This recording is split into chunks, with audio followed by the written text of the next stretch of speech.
ক্ষমতা দেওয়ার পরে অনেককে আল্লাহ এমন অপমান করেছে, এই অপমানের কোনো শেষ নেই। ওয়ালাহুম আযাবুম মুহিন, আল্লাহ বলেন অপমানজনক শাস্তি দিয়ে ঘিরে ফেলেছি। পৃথিবীর ইতিহাস এটা পাল্টাবে না। 100 বছর পরে হয়তো এখানে আমরা কেউ থাকবো না, কিন্তু ইতিহাসটা লেখা হবে। দেখেন 2-4 বছর যাক, এই জালেমদের 15.5 বছরের ইতিহাস ঠিক পাই টু পাই ওই এজিদের মতো লেখা হবে। এজিদকে 1500 পরে যখন এমন মানুষ এখন ঘৃণা করছে, জালেমদের ইতিহাস যখন লেখা হবে তখনও মানুষ পৃথিবীতে যারা থাকবে তারা ঘৃণা করবে আর বরদোয়া দেবে। এখন যদি কোনো হিন্দুকে এলাকায় বাস করে যারা হিন্দু বলেন যে ভাই আপনার ছেলে হয়েছে 10,000 টাকা দেবো, ছেলের নাম এজিদ রাখেন, নাম হইল এজিদ গালি একটা। এরকম সময়ও পৃথিবীতে আসবে যাদের নাম অনেক সুন্দর সুন্দর, এই নামগুলো আল্লাহ গালি মানিয়ে দেবে। এটা পৃথিবীর ইতিহাস। আল্লাহ বলেন আসরি, ইতিহাসের কসম দিয়েছে। পৃথিবীর সব কিছু উলট পালট হয়ে যেতে পারে, ইতিহাস কিন্তু মানুষ এটা সত্যকে সব সময় চেপে রাখে, ওগুলো সময় হলে বাস্ট করে দেয়। এই জন্য আমরা এমন কোন কাজ যেন না করি, ইতিহাস আমাদের আস্থা করে যেন নিক্ষেপ না করে। এই জন্য ক্ষমতা পেলে আপনি শান্তিতে থাকবেন, আপনার সম্মান বৃদ্ধি হবে না, এটা মিথ্যা কথা। কোরআন বলছে ক্ষমতা দিয়েও মানুষকে আল্লাহ অপমান করতে পারে। আমরা সম্মান কোথায় পাওয়া যায় সেই দিকে এগিয়ে যাবো ইনশাআল্লাহ। আজকের আলোচনার বিষয় সতর্কতা। কি বললাম? এই সতর্ক বাণী দিচ্ছে কে? সূরা শুআরা থেকে একটা আয়াত পড়েছি। আল্লাহ সতর্ক বাণী দিচ্ছেন আমাদেরকে। বিশ্বনবী মুহাম্মদুর রাসূলুল্লাহ সাল্লাল্লাহু আলাইহি ওয়াসাল্লাম নবুয়ত পাবার পর নবীজিকে আল্লাহ যে সমস্ত আয়াতগুলো দিয়েছিলেন প্রচার করার জন্য প্রাথমিক অবস্থায়, তার ভেতরে এটা একটা, ওয়ানদির আশিরাতাকাল আকরাবিন, হে নবী আপনার নিকটবর্তী যারা আছে এদেরকে সতর্ক করেন। এই আয়াত থেকে প্রমাণ হয় কোন মানুষ যদি দাওয়াতি কাজ আরম্ভ করতে চায় তাকে নিকটবর্তী থেকে শুরু করা লাগবে। আমার সব চাইতে নিকটে থাকে আমার স্ত্রী, আমার সন্তান, আমার বন্ধু, আমার মা বাবা। কথা বলে না কেন? এই জন্য আমরা যদি দাওয়াতি কাজ আরম্ভ করি আমাদের নিজেদের বাড়ি থেকে শুরু করা লাগবে। আমি এখান থেকে চলে যাচ্ছি আমেরিকা, অথচ আমার বউ নামাজ পড়ে না, আমার ছেলে এখনো ডাল খাওয়া ছাড়েনি, এখনো বাবা অভ্যস্ত। কোন কারণে আমার অত দূর যাওয়া লাগবে? আমি আগে ঠিক করা লাগবে আমার নিজের স্ত্রীকে, আমার সন্তানকে। কারণ আল্লাহর নির্দেশ হচ্ছে ইয়া আইয়ুহাল্লাযীনা আমানু ও আনফুসাকুম ওয়া আহলিকুম নারা। ইমানদার যদি দাবি করো নিজেকে আগে জাহান্নাম থেকে বাঁচাও, এরপরে তোমার আহল পরিবার যারা আছে তাদেরকে চেষ্টা করো। এই আয়াত থেকে প্রমাণ পাওয়া যায় দুইটা, নিজে জাহান্নামের আগুন থেকে বাঁচা ফরজ। কি বলেন বলেন? কিন্তু আহল পরিবারকে বাঁচানো ফরজ না, চেষ্টা করা ফরজ। আমরা চেষ্টা করে যাব, চেষ্টার বিভিন্ন ধরন আছে। বাংলাদেশে বহু ইসলামী দল তাদের কর্মসূচি দিয়ে পরিবার থেকে রাষ্ট্র পর্যন্ত মানুষকে বাঁচানোর, সতর্ক করার চেষ্টা করছে। আপনাদেরকে আমি আহ্বান জানাই, কোন দলে যদি ইনভলভ হয়ে নাও থাকেন, পরিবারে প্রতি সপ্তাহে 2 দিন নিজের স্ত্রী, মা বাবা, সন্তান সন্ততি এদেরকে নিয়ে বসে কোরআনের কোন আয়াত থেকে, নবীর কোন হাদিস থেকে তেলাওয়াত করে ব্যাখ্যা সহ একটু শোনান। 15 মিনিট, আধা ঘন্টা, 1 ঘন্টা পরিমাণে যদি সপ্তাহে 2 দিন করেন দেখবেন পরিবর্তন আসতেছে। নবীজিকে আল্লাহ যখন আয়াতটা দিলেন, বিশ্ব নবী ফিরে আসলেন, সর্বপ্রথম তার নিজের স্ত্রীকে আল্লাহর নবী দাওয়াত দিয়েছিলেন, সঙ্গে সঙ্গে স্ত্রী দাওয়াত কবুল করেছেন। শুধু করেন নাই তা না, 5টা জিনিস হযরত খাদিজা বলেছিলেন নবীকে। এখানে আমরা যারা স্বামী আছি, স্বামীগুলোর জন্য যদি কোনো স্ত্রী এই 5টা কথা বলতে পারে, সেই স্বামী যেন বিশ্বাস করে সে নবীর আদর্শের উপরে আছে। এই খুব খেয়াল করবেন। বিশ্ব নবী যখন ওহী নিয়ে আসলেন, ডাক দিয়ে বললেন, ইয়া খাদিজা সাম্মিলুনি সাম্মিলুনি, আমাকে ঢেকে দাও, আমি ভয় পেয়েছি। আমার মনে হচ্ছে আমি আর বাঁচবো না। হযরতে খাদিজা বলেন, কি কি হয়েছে আমারে শোনান। পুরা কাহিনী তাকে শোনালেন যে এরকম একজন এসেছিল, বুকে চাপ দিয়ে আমারে 3 বারের পরে বলিয়েছে, ইকরা বিসমি রাব্বিকাল্লাযী খালাক।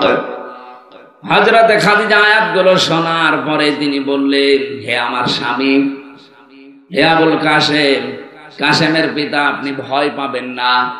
আল্লাহি মা ইখজিকাল্লাহু আবাদান। প্রথমের শব্দেই তিনি আল্লাহর কসম দিলেন। কাল্লা আল্লাহি, কখনোই না, আমি আল্লাহর নামে কসম করে বলছি, কখনো আল্লাহ আপনাকে অপমান, অপদস্থ, ভয়, ভীতি দেখাতে পারেন না। শব্দের দিকে খেয়াল করেছেন, খাদিজা কিন্তু এখনো মুসলমান হয়নি, ইমানের দাওয়াতও পায়নি, কেবল কোরআনের একটা আয়াত শুনেছে মাত্র। কোরআনে কারিমের আয়াত শোনার পরে তার ভেতরে আল্লাহ এমন পরিবর্তন এনে দিয়েছেন, ওইরকম কঠিন জামানা যেখানে শিরক আর কুফরি দিয়ে ভরপুর পুরা জাতি, অথচ তিনি আল্লাহর নাম এতটুকু বাক্যে উচ্চারণ করে ফেললেন 2 বার। কাল্লা, কখনো না, আল্লাহি, আল্লাহর কসম, মা ইখজিকাল্লাহু আবাদান, আল্লাহ কখনো আপনাকে অপমান করতে পারেন না। বলেন সুবহানাল্লাহ। আপনি বাইরের কর্মজীবন শেষ করে এসে বাড়িতে আসার পরে যদি আপনার স্ত্রী আপনাকে এই যে পরবর্তী যে কথাগুলো বলা হবে, এইগুলো যদি স্ত্রীর পক্ষ থেকে শুনতে পান, তাহলে বুঝবেন আপনি নবীর তরিকায় আছেন। এই যে যারা উঠে যায়, এরা কি একাধারে মানে প্রসাব পায়খানার জন্য লাইন দিয়েছে নাকি?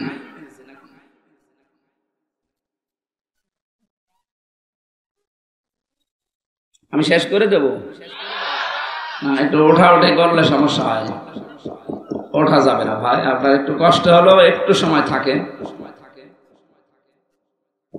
কালকের পরের দিন এখানে আপনি যতই মাইকিং করেন, এ মানুষ পাবে না। সুতরাং পরিবেশ যদি আপনার কারণে নষ্ট হয়, খুব বেশি প্রয়োজন না হলে উঠবেন না। দেখা যাচ্ছে একেবারে আপনার কাজ শেষ, তখন কিছু নিতে হবে।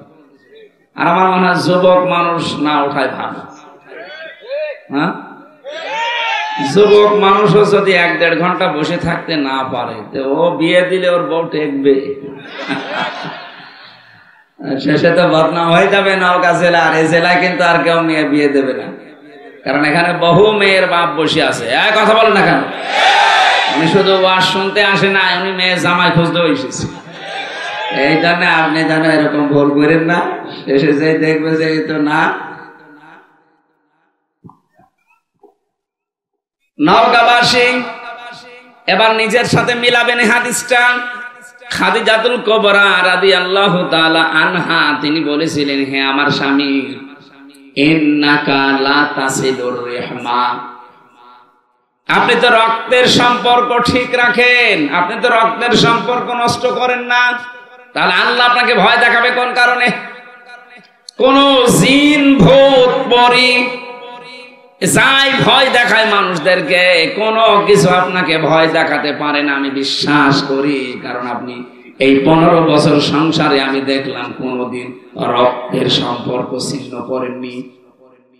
বাংলার মানুষেরা, এই পৃথিবীতে যারা রক্তের সম্পর্ক ছিন্ন করে না, যারা ঠিক রাখে, তাদের ভেতর থেকে আল্লাহ সব রকমের ভয় দূর করে দেয়।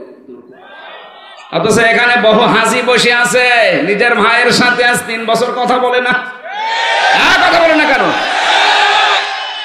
কারণ কি? ওই 1 বিঘত জায়গা নিয়ে মারামারি ছিল। দুনিয়ার এই কোন বিষয় নিয়ে কেউ যদি দুনিয়ার কোন মানুষের সাথে, বিশেষ করে যাদের সাথে রক্তের সম্পর্ক আছে, এরকম কোন মানুষের সাথে যদি আপনি সম্পর্ক নষ্ট করে দেন দুনিয়ার কোন স্বার্থের কারণে, কোরআনে হাদিসে যা পাওয়া যায়, এরকম যদি 3 দিন কেটে যায়, কথাবার্তারা যদি আপনি ফিরে আসতে না পারেন, আপনি মারা গেলে বেঈমান হয়ে মরবেন, ঈমান পাবেন না। অথচ দেশে বহু মানুষ 3 দিন না 30 বছর ভাইয়ের সাথে কথা বলে না। আমি কুষ্টিয়াতে 10 সালে যে ওসি সাহেবকে পড়াতাম, যখন আমাকে গ্রেফতার করেছিল ওর পরের বছর, উনি আমারে বলতো মাঝে মাঝে যে আমার জীবনে বড় আফসোস, আমার দুঃখ, আমার নিজের আপন ভাই আমার সাথে আজ প্রায় 7 বছর কথা বলে না। কারণ কি? কারণটা হচ্ছে যে জমি ভাগ করার সময় মাত্র 1 বিঘত না 1 হাত জমি যেন একটু বেঁধে গিয়েছিল এই নিয়ে। অথচ এই ভাইটার জন্য ছোটবেলায় মাথার ঘাম পায়ে ফেলে কত কষ্ট করে কোলে কাকে পিঠে নিয়ে মানুষ করেছে। ওই কথাগুলো একটু মনে পড়ে না আপনার? আপনার স্ত্রীর কান পড়ার কারণে আপনার ভাইয়ের সাথে আপনার রক্তের সম্পর্ক আপনি নষ্ট করে ফেলেছেন। আপনি বিশ্বাস করে নিতে পারেন বিভিন্ন ভয় আপনার মনে আল্লাহ ঢুকিয়ে দেবে। আমি কথা বোঝাতে পেরেছি? আল্লাহ যখন সব সৃষ্টি করা শেষ, তখন এই যে রেহেম বলা হয়, যেটা রক্তের সম্পর্ক, এইটা আল্লাহর কুদরতি যে মাজা আছে এটা চেপে ধরলেন, ডাক দিয়ে বলেন, রব্বুল আলামিন তুমি তো সবার জন্য সব করলে, তা আমার ব্যাপারে তুমি তো কিছু বললে না, আমার ব্যাপারে কিছু বলবা তো। আল্লাহ বলেন, তোমার ব্যাপারে আমার কথা হচ্ছে দুনিয়ায় যারা সম্পর্ক তোমার সাথে রাখবে আমি তাদের সাথে আছি, যারা তোমার সাথে সম্পর্ক রাখবে না আমি আল্লাহ তাদের সাথে নেই। আপনি দেখেছেন বিষয়টা কত গভীর। যারা মানুষের সাথে সম্পর্ক রাখে না, বিশেষ করে রক্তের, নিজের ফুফু, চাচা, আপন ভাই, আপন বোন, মেয়ে, এই কথা বলছেন না কেন? এই মানুষগুলোর যাদের সাথে সম্পর্ক ভালো না, তাদের মনের ভেতরে বিভিন্ন ভয় ঢুকিয়ে দেবে কে? এখানে এরকম চরিত্রের মানুষ আছেন? কারা হাত তোলেন তো। কোন এলাকায় ওয়াজ দিয়েছেন আপনারা? তো সব আল্লাহর ওলি বসে আছে। আমার মনে হয় এলাকায় আগামী বছর আর ওয়াজ দেবেন না, আগামী বছর গান দেবে। এই ভালো মানুষের সামনে ওয়াজ করে লাভ আছে? সত্যি কি এলাকায় এই হাদিসটা মাইনে নেওয়ার মতো মানুষ নেই? রক্তের সম্পর্ক যদি সত্যি আপনার খারাপ হয়, আপনার নামাজ, আপনার রোজা, আপনার হজ করা সব মাঠে মারা যাবে, কিচ্ছু হবে। কারণ আল্লাহ বলেন আমি সম্পর্ক কাট করে দেব ওর সাথে। তা আপনি কার কাছে সওয়াব পাঠাবেন বলেন? আমি সহ যারা আছে এটা আজকে থেকে মেনে নেওয়া যাবে না। আমার একটা বোন, আমার তো ভাই নেই, আমার ফুফু আছে কয়েকটা, চাচা আছে কয়েকটা। হ্যাঁ, সম্পর্ক নষ্ট করা যায় যদি আল্লাহর বিধান সামনে এসে যায়, দেখা যাচ্ছে না উনি আল্লাহর বিধানের বাইরে। ওই রকম চাচা, ওই রকম ফুফু, ওই রকম বোন না, ওরকম বাবা হলেও বাবাকে আর মানা যাবে না। এটা আমি বানালাম। কোরআনে কারিমের ভেতরে আল্লাহ জানিয়েছেন, ইয়া আইয়ুহাল্লাযীনা আমানু লা তাত্তাখিযু আবাআকুম ওয়া ইখওয়ানাকুম আউলিয়া ইন ইসতাহাব্বুল কুফরা আলাল ঈমান ওয়া মান ইয়াতাওয়াল্লাহুম মিনকুম ফাউলাইকা হুমুজ জালিমুন। বলেন আল্লাহু আকবার। এটা আছে সূরা তাওবা 33 নম্বর আয়াতে। আল্লাহ পাক বলেন, ও হে যারা ঈমানের দাবি করো তাদেরকে বলছি, খুব ভালোবেসে আল্লাহ ডাক দিয়েছেন, ইয়া আইয়ুহাল্লাযীনা আমানু। আয়াতের তাফসীরে পড়েছি ফি সিলালিল কোরআন। মুফাসসির বলেন, আল্লাহ যখন কোন ঈমানদার মানুষকে ডাক দেন তখন কিন্তু এমনিতে ওই এরকম না, তার নিজের কুদরতি হাত এভাবে উঁচা করে ডাকেন, ইয়া আইয়ুহাল্লাযীনা আমানু। ও হে যারা আমাকে বিশ্বাস করো, খুব ভালোবাসি তোদেরকে, শোন, লা তাত্তাখিযু আবাআকুম ওয়া ইখওয়ানাকুম আউলিয়া ইন ইসতাহাব্বুল কুফরা আলাল ঈমান। ঈমানের উপরে যদি কুফরিকে, তোর ভাই, তোর বাবা, এরা যদি, তোর বন্ধু বান্ধব, এরা যদি ঈমানের উপরে কোন কুফরিকে স্থান দিয়ে ফেলে, ভালোবাসে, ওই মানুষগুলোকে গ্রহণ করা যাবে না, তাদের সাথে সম্পর্ক রাখা যাবে না। ওয়া ইয়াতাওয়াল্লাহুম মিনকুম ফাউলাইকা হুমুজ জালিমুন। এরপরেও যদি কেউ আমার কথা ওভারটেক করে তাদের সাথে সম্পর্ক রাখে, আমি আল্লাহ বলছি ওই মানুষগুলো জালেম। কে বলছে? আপনি খেয়াল করেন, আয়াতটা শুনতে যত সহজ মনে হচ্ছে, প্র্যাকটিক্যাল লাইফে মিলানো অত সহজ না। নিজের আপন ছেলে, নিজের আপন বাবা, আপন মা যদি আল্লাহর ঈমানের উপরে রাসূলের তরিকার উপরে অন্য কাউকে প্রাধান্য দেয়, ওইরকম মা থেকে, বাবা থেকে, বোন থেকেও মুখ ফিরিয়ে নেওয়া লাগবে। এটা শুনতে যত সহজ মনে হলো, বাস্তবে নিয়ে যান তো অত সহজ কিনা। নিজের ছেলেকে বাড়ি থেকে দাঁড়িয়ে দেওয়া লাগতে পারে, কথা বলেন কেন? সাহাবায়ে কেরামে আয়াত শোনার পরে তাদের ঈমান এমন পর্যায়ে পৌঁছিয়েছে, আল্লাহর সাহায্য তারা পদে পদে এমনিতে পায়নি, এই কারণে পেয়েছে।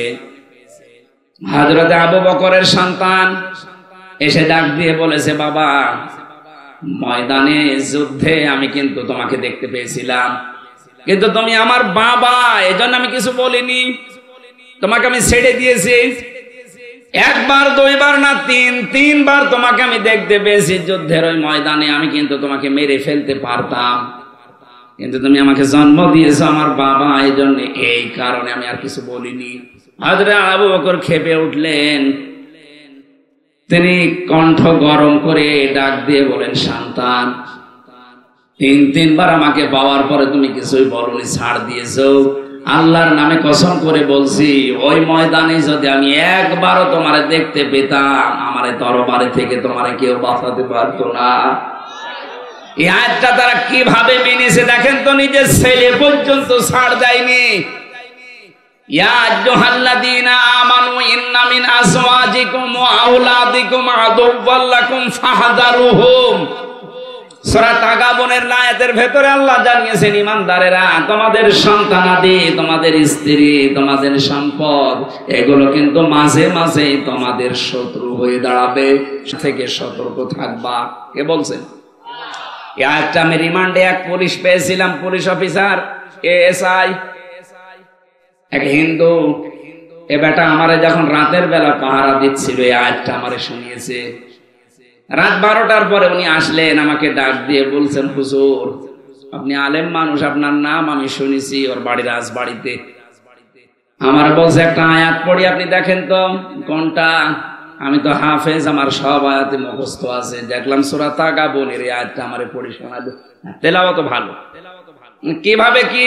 আমারে বলছে, আমি মিশনে ছিলাম, মিশনে যাবার পর একটা মুসলিম দেশে গিয়েছিলাম, যে এক হোটেল খাবার খেতে যেতাম, ওই হোটেলের যিনি মালিক, ওর ছেলেকে বয় বানিয়েছে, হোটেল বয়। আমি খাবার খেতে গেলে উনি হোটেলের যে চেয়ারে বসে আছে, টাকা গুনতেছে, অথচ ছেলেটাকে বলে পানি দে, খাবার নিয়ে আয়, রুটি নিয়ে আয়। একদিন, 2 দিন, 3 দিন, এভাবে 2টা বছর আমি ছিলাম। তাদের ভাষা আমি আয়ত্ত করে ফেলেছি। ওনারা জিজ্ঞাসা করলাম, একদিন যে ছেলেটা শুনলাম যে আপনার নিজের, আপনি কি করে রেখেছেন? আপনি এত ধনী মানুষ, হোটেলের মালিক, আর ছেলেকে বানিয়েছেন হোটেলের বয়, আমরা কি বুদ্ধি শুদ্ধি নেই? উনি জিজ্ঞাসা করছেন যে আপনার বাড়ি কোথায়? বলে, যে তুমি বাংলাদেশ, আমি বাংলাদেশ থেকে এসেছি। তখন ওনার ভাষা দিয়ে ওনারা জানিয়েছে যে আপনি বাংলাদেশের মানুষ। সারা পৃথিবীতে, বিশেষ করে আপনাদের এই অঞ্চলটা, বাংলাদেশ, ভারত, পাকিস্তানের মানুষের ইসলাম মানা আর আমাদের এই মধ্যপ্রাচ্যের মানুষের ইসলাম মানা এক না। আমরা কোরআনকে অন্য কায়দায় বুঝি। উনি আমারে বলছিলেন, হুজুর, যে তারা কোরআন যেভাবে বোঝে, আমাদের বাংলাদেশে, ভারতে, পাকিস্তানে মানুষ কিন্তু ওইভাবে মেনে নিতে পারে না। ওনার কাছ থেকে আমি ওই দিন ওইটা বাস্তবে মিলিয়েছিলাম। তাই তো দোকানদার তাকে বলতে চেয়েছে যে বিদেশি, আমরা কোরআনে কারিমের সূরা তাগাবুনের আয়াতটা আমাকে যখন উনি শুনিয়েছে, ওই দিন থেকে আমি মুখস্থ করে নিয়েছিলাম। যদিও বাংলায় মুখস্থ করেছে, কিন্তু শুদ্ধ আছে আয়াতটা। আমারে ডাক দিয়ে বলছে, দেখেন, এই ছেলেটা হওয়ার পরে আমার 4টা দায়িত্ব ছিল। 1 নম্বরের একটা সুন্দর নাম রাখা, অর্থবোধক। এখানে অনেক বাবা আছে, আমি যেহেতু ঘটনাটা নিয়ে আনলাম কয়েক মিনিটে বলার জন্য, কয়েকটা শিক্ষা দিতে চাই। শুধু জন্ম দিয়ে ছেড়ে দিলেই বাবা হওয়া যায় না, তার একটা প্রথম দায়িত্ব অর্থবোধক নাম রাখা লাগে। এখানে অনেক বাবা এমন আছে, ছেলের নাম যারে গেছে ও নিজে উচ্চারণ করতে পারবে না। আমার কুষ্টিয়ায় সেই দিন দেখলাম একজন দোকানের নাম লিখেছে মিহাদ স্টোর। ওনারে বললাম, ভাই কি এটা? বলছে, আমার ছেলের নাম মিহাদ। মিহাদ মানে আমি কোরআন শরীফে পেয়েছি বিসাল মিহাদ। আরে বেটা, এটার নাম হচ্ছে জাহান্নামের সর্বনিম্ন না, আমি কোরআন পড়তে গিয়ে পেয়েছি। আমি একটা হাদিস বলছি, এবার যারা বাবা আছেন মোবাইল থাকলে তুলে নেবেন অথবা কলম থাকলে লিখে নেবেন। আমি হাদিসটা বলছি, সন্তান জন্ম দিলে আপনাকে 11টা দায়িত্ব পালন করা লাগবে। কয়টা? যদি পালন না করেন কিয়ামতে আপনি আসামি হবেন আল্লাহর দরবারে। 1 নম্বরে তার কানে আজান দেওয়া লাগবে, ডান কানে আজান, বাম কানে একামত। অথচ এটা আজ বিভিন্ন হাসপাতালে বাচ্চা হওয়ার কারণে ক্লিনিকে এই সিস্টেমগুলো আমরা অনেকে তুলে দিয়েছি। এখানে আজান একামতের কোনো চেষ্টা হয় না, কোনো সিস্টেমও নেই। বের হওয়ার পরে শুধু টাকা নিয়ে দৌড়াদৌড়ি হয়, আমার বকশিস দেন। এই সিস্টেমটা নবীজি কেন দিয়েছেন জানেন? কারণ একটা আলাদা জগতে ছিল, ওখান থেকে নতুন একটা জগতে আসার পরে ওর কানের ভেতরে আওয়াজটা দেওয়া হচ্ছে, এখানে কিন্তু সব চাইতে বড় আল্লাহ। প্রথমে যদি তাকে আওয়াজ দিয়ে দুনিয়াতে বের করা হয় আল্লাহু আকবার, ও জীবনে কোনদিন আল্লাহর চাইতে অন্য কাউকে আর বড় মনে করবে না। আমাদের কানে অনেকের মনে হয় আওয়াজ পৌঁছায়নি। সিস্টেমটা চালু করে রাখবেন। 2 নম্বর তার একটা অর্ধবোধক নাম রাখা। 3 নম্বরে তার আকিকা দেওয়া। সমর্থ থাকলে এটা যদি 7 দিনের সুন্নাত দিতে পারেন তাহলে বিপদ আপদ আল্লাহ দূর করে দেবে। আগত যে বিপদ আসতেছে এগুলো আল্লাহ দূর করবে। 4 নম্বরে তাকে কোরআন শেখানো। 5 নম্বরে 10 বছর হলে তাকে নামাজের আদেশ দেওয়া। 10 বছরের পরে আস্তে আস্তে তার বিছানা আলাদা করে দেওয়ার চেষ্টা করা। 10 বছর পরে ছেলে তার মায়ের কাছে আর থাকতে পারবে না, মেয়ে তার বাবার কাছে থাকতে পারবে না। যদি কোনো অঘটন শয়তানের ধোঁকায় বা অনিচ্ছাকৃত ঘটে যায়, সারা জীবনের জন্য ওই বাবার জন্য স্ত্রী হারাম হয়ে যাবে। আপনি না আদর করে রাখছেন, আদর করতে গিয়ে এমন জায়গায় পৌঁছিয়ে যাচ্ছে, সতর্কতা না হওয়ার কারণে শেষে আর এই জিনিস আর ঘুরিয়ে পাওয়া সম্ভব না। আমি আর নিচে নামলাম না, এই জন্য আপনাকে ইঙ্গিত দিলাম। 10 বছরে নামাজের আদেশ দেবেন। 10 বছরে নামাজ না পড়লে ওকে মারধর করার নির্দেশ আছে। এরপরে বিছানা আলাদা করা লাগবে। নবীজি এরপরে বলেন তাকে ঘোড়া চালানো, তীর চালানো, সাঁতার শেখা, এগুলো অভ্যস্ত করো। এখন বলেন আমি ঘোড়া চালিয়ে করব কি, তীর মারা শিখে করব কি, সাঁতার শেখা না। এইটা দিয়ে নবীজি বোঝাতে চেয়েছেন তাকে কর্মক্ষম গড়ে তোলো। অক্ষম করো না, অলস করে গড়ে তুলো না। হঠাৎ করে যদি কোনো অঘটন ঘটে যায় যে তুমি বিদায় নিলে, তোমার বউ মারা গেল, এই ছেলেটা যেন দুনিয়ার এই জমিনে অন্তত চেষ্টা, সাধনা, কর্ম, পরিশ্রম করার মাধ্যমে টিকে থাকতে পারে। কথা বোঝাতে পেরেছি? তাকে ঘোড়া চালানো শেখানো লাগবে, এটা না। ঘোড়া যেহেতু দ্রুত যায়, তীর যেহেতু দ্রুত যায়, সাঁতার যেহেতু কষ্টের কাজ, তাহলে দুনিয়ায় টিকে থাকার জন্য এরকম কোন কাজে আপনি তাকে লাগান, তাকে অভ্যস্ত করান। এই দুনিয়াতে এখন টিকে থাকতে গেলে আধুনিক বিজ্ঞান জানা লাগবে, কম্পিউটার জানা লাগবে। আপনি তাকে কম্পিউটারের ট্রেনিং দিয়ে দিন 6 মাস 1 বছরের। কথা বুঝতেছে? আপনার এই ছেলেকে, মেয়েটাকে, পর্দার সহিত ছেলেকে যদি 6 মাস বা 1 বছরের ট্রেনিং দিয়ে তাকে একটা কর্মসংস্থান আস্তে আস্তে তৈরি করতে পারেন, সুন্নাত আদায় হবে। 2 নম্বরে আপনার ওই টাকাগুলো আল্লাহর রাস্তায় সাদকা দেওয়ার সওয়াব হবে। নিজের কাজ নিজে করছেন, নিজের উপকার, তারপরও সাদকা করার সওয়াব পেয়ে যাচ্ছেন। সুবহানাল্লাহ বলতে পারেন না? এরপরে বেশি তাকে একটা বিয়ে দেওয়ার সময় 4টা জিনিস সবচাইতে বেশি দেখতে হবে। এরপরে বেশি তার সম্পদ বন্টন করা। এখানে কত আল্লাহর ওলি বসে আছে, মেয়ের নামে সম্পদগুলো ছেলের নামে লিখে দিয়ে মেয়ের জন্য দোয়া করে দেয়। এই জন্য পেছনে বসে আছে একজন, উনি হজে মানুষ নিয়ে যায়, লাইমস্টোনের মালিক। কত হাসি, আমার সাথেও 16 সালে ছিল। ছেলের নামে ভালো ভালো সম্পদ গুলো সব লিখে দিয়েছে, আর মেয়েকে আসার সময় বলছে মা তোর জন্য আমি দোয়া করে দেব। এটা একটা নির্ভেজাল শয়তান। আরে বেটা তুই তো দোয়া করবি, ওকে ফাঁকি দিচ্ছি কেন? আগে ওর জমি ফেরত দে, এরপরে দোয়া কর। কারণ জমি ফেরত দেওয়া লাগবে নির্দেশ হামজার। বলেন বলেন কার? এরপরে পেয়েছি তাকে একটা কর্মসংস্থান তৈরি করে দেওয়া। এই লোকটা বলছিল, ও বিদেশি, আমার এই সন্তানটা হওয়ার পরে আমি তাকে সুন্দর একটা অর্থবোধক নাম রেখে দিয়েছি আব্দুর রহমান। কারণ পৃথিবীতে দুইটা নাম আল্লাহর কাছে প্রিয়, একটা আব্দুল্লাহ আর একটা আব্দুর রহমান। নাম রেখে শেষ করিনি ওকে আমি দিন শেখানোর জন্য চেষ্টা চালিয়েছিলাম, কিন্তু দুষ্টু আর পড়ে নাই। যতটুকু জানা দরকার ততটুকু জেনে আর বড় ডিগ্রি দিতে পারে নাই। 3 নম্বরে আমার একটা বিয়ে দিয়েছি সৎ পাত্রী দেখে। 4 নম্বরে আমার দায়িত্ব ছিল ওরে আমি একটা কর্মসংস্থান তৈরি করে দেব হালাল। এখন ওর যেহেতু লেখাপড়ার দৌড় কম, ও তো আর ওই পর্যায়ে যেতে পারবে না। আর আমার যা টাকা পয়সা আছে, এই টাকা পয়সা দিয়ে আমি ঘোষ ঘাস দিয়ে কোন চেয়ারে ওরে বসিয়ে দেব অবৈধ ভাবে, এটা আমার ইমানে মানে না। আচ্ছা, বাংলাদেশের সব বাবা সব বড় ভাই যদি এই হাদিসটা মেনে চলতাম যে ওর যা যোগ্যতা ও ওই পর্যন্ত যাক, আমি 35 লাখ টাকা দিয়ে ওরে এমন চেয়ারে বসাবো ও চেয়ারটাই নষ্ট করে ফেলবে, এই দেশে আমার মনে হয় কোন দুর্নীতি আর হতো না। আমরা এইটাই চাচ্ছি, যার যেখানে যোগ্যতা আছে আপনি তাকে ওই জায়গায় দেন। এমন মানুষকে আপনি দিচ্ছেন ঘোষের কারণে 35 লাখ 50 লাখ 1 কোটি টাকা দিয়ে একটা এসপি বদলি হইতো আগে। এখন এই নিয়মটা পাল্টিয়েছে। আমরা চাই কিয়ামতের আগে এই নিয়ম যেন ঘুরে না আসে।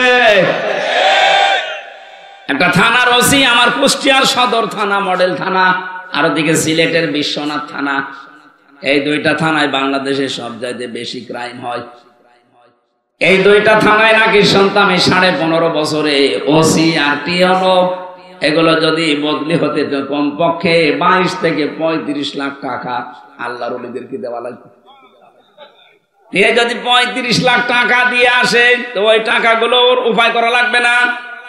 কথা বলে না কেন? আর উপায় করতে হলো 10 বছর যদি ওই থানায় ওসি থাকে, জীবন ওই টাকা তুলতে পারবে না বেতন দিয়ে, শেষে অবৈধ পথে পা বাড়ানো লাগে। আমি ওই 10 সালে যে ওসি সাহেবকে পড়াতাম, ওই সময় ওই দিন পড়াচ্ছিলাম ঘুষের আয়াত, লা তাকুলু আমওয়ালাকুম বাইনাকুম বিল বাতিল। হঠাৎ করে দেখে একজন 10 লক্ষ টাকার বান্ডিল নিয়ে এসেছে, ওনারে দিয়ে বলছে, স্যার আমার এটা নিন আর ওই মালটা ছেড়ে দিন। আমার দিকে তাকিয়ে বলছে, হুজুর নেবেন মানে? আপনার আমি পড়ালাম কি? আজকেই তো পড়ালাম ঘুষের আয়াতে, যে কিছুক্ষণ আগে আপনি পড়লেন। আমার বলছে, হুজুর এটা ঘোষ না, এটা হাদিয়া। বললাম, স্যার কি হয়েছে বলেন তো? স্যার 1 কোটি টাকার হিরোইন ধরা পড়েছে। এখন ওইটা যদি 10 লাখ টাকা দিয়ে ছাড়াতে পারে কত লাভ হবে? 90 লাখ ওর লাভ হয়ে যাবে। আমি বললাম, এ হাদিয়া কি সরকার আপনাকে এই 15.5 বছর দিচ্ছে না? ওই সময় 10 সাল ছিল, কেবল ওই এসেছিল 1 বছর। আপনাকে তো বছরে বছরে মাসে মাসে সরকারে হাদিয়া দেয়।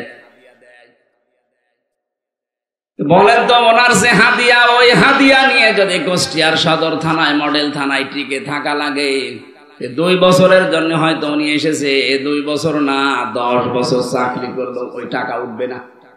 আর এরকম হাদিয়া যদি মাসে 2-3টা হয়, বেতন এমনি উঠে যাবে। আমরা চাই এটা যেন ফিরে না আসে। আমিরে জামাত ডক্টর শফিকুর রহমান ঘোষণা দিয়েছেন, এই দেশে এমন পরিবেশ আমরা কায়েম করতে চাই, ঘুষ চাইলে হাত ভেঙে দেওয়া হবে। এটা আমরা চাই না।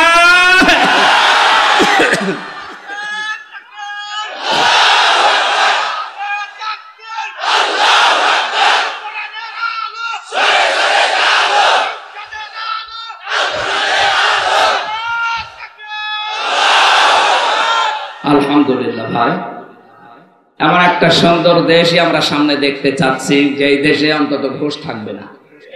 এটা যে কত বড় মারাত্মক কাজ। আমি ধরা পড়ার পরে আমার বাবার কাছ থেকে বলছে 10 লাখ টাকা দেন। মনে আছে আমার বাবার কাছে টাকা পাই, সেই টাকা আমি আরেকজন নিয়ে এসেছি, আবার পাঠিয়েছে 2 জন। বলবা যদি টাকা না দেয় তাহলে 50টা মামলা দেওয়া হবে, তাও এক জেলায় না, এক এক জেলায় এক একটা, ও প্রতিদিন খালি দৌড়াবে।